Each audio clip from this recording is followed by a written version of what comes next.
Every time Israel is attacked, you hear about the Iron Dome, the impenetrable shield. It's basically an air defense system. It ensures that projectiles do not hit Israeli targets. Instead, they're blown up in the sky. After the attack in April, everyone praised the Iron Dome. But this time, there is no such celebration. Some Iranian users are in fact mocking it.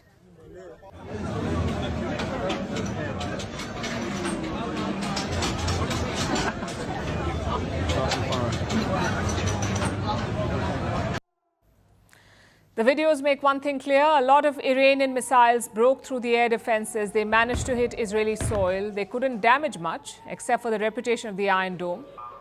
But Iran showed that Israel's airspace can be breached. So how did they do it? What changed from the last time? Well, first, some background. Israel has a multi-layer air defense system. The first is obviously the Iron Dome. It shoots down rockets and small projectiles. Its range is 4 to 70 kilometers. That's the Iron Dome, the first layer. The second layer is called David's Sling. It can take out long-range rockets and cruise missiles. The range is up to 300 kilometers. And finally, you have the Arrow system, Arrow 1 and 2. These take out medium and long-range ballistic missiles and range up to 2,400 kilometers. In April, the Iron Dome did the heavy lifting, but this time it was the other systems. Iran says 90% of their projectiles hit the target. Israel says the majority was shot down. As expected, two different versions from two different sides, but pictures do not lie. There is clearly more physical damage this time around. The question is, how did it happen? Because of three main reasons. First, the intensity of the attack. The US government says this one was twice as big as the last one.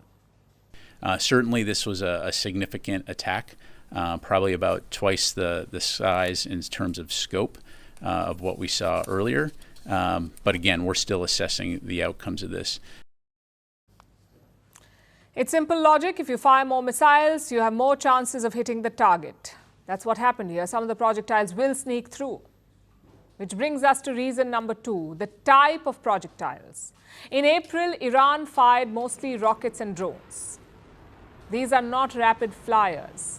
They take their time to reach the target. The drones, for example, took 9 hours to fly from Iran to Israel, 9 hours. So the Iron Dome made short work of it. But this time, Iran stepped up. They fired 180 ballistic missiles. Now, these are lethal weapons. First, they're fired up to the Earth's atmosphere, sometimes even beyond the Earth's atmosphere. There, the payload separates from the rocket, and finally, it plunges towards its target, a bit like throwing a stone up in the air. Imagine the speed and the force created by such a fall. It makes intercepting them very difficult. Iran used two versions of these ballistic missiles, the medium-range Shahab-3 and the hypersonic Fateh-1. Hypersonic missiles can travel 5 times faster than sound. That's 6,100 kilometers per hour. Such missiles can reach Israel in 12 minutes. Do you see the difference? 9 hours in April, 12 minutes yesterday. So the speed made interception difficult. Finally, reason number three, the lack of warnings. In April, Iran informed the West days in advance. So they had time to prepare their defense.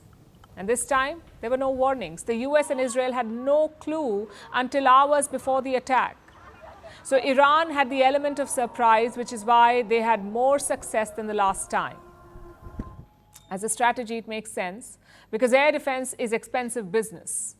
One Arrow missile that Israel uses, one Arrow missile costs $3.5 million.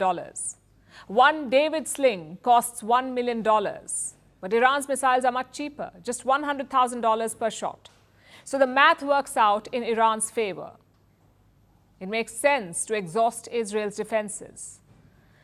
But also remember, Israel has American financial support. Washington will help them restock. Nonetheless, yesterday's attack made a couple of things quite clear. One, Israel's defenses are not impenetrable. With the right weapons and tactics, you can hit them. And secondly, Iran has learned from its last attack, hence the decision to ditch the slow drones and use ballistic missiles. And they have more in stock. Iran is said to have 3,000 ballistic missiles. Only a fraction was unleashed on Israel yesterday. In many conflicts, it may be enough to establish deterrence, but here it may trigger more attacks. First Post decodes the U.S. election, explains how America chooses its president. Your primer on the race to the White House. Everything you need to know about how America votes and its global implications. U.S. Election Explained. Every Monday and Thursday only on First Post.